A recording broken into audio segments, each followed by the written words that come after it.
काही पुरुषांचं असं म्हणणं येतं की लेडीजनी घर सांभाळावं. मी आहे, मी करू शकतो बाहेरचं. फायनान्शियली मी सगळं मॅनेज करू शकतो.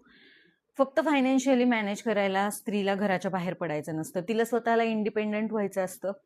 ती स्वतः काहीतरी आहे हे दाखवायचं असतं.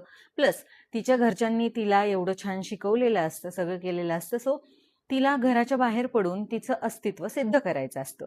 पण काही जण म्हणतात की काय गरज आहे स्त्रियांना नोकरी करण्याची, जॉब करण्याची.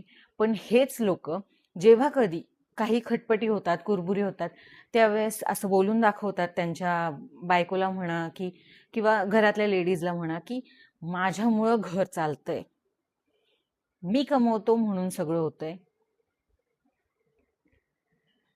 मग ती काय करते घरात? गोट्या खेळती, तुमचंच घर सांभाळती ना.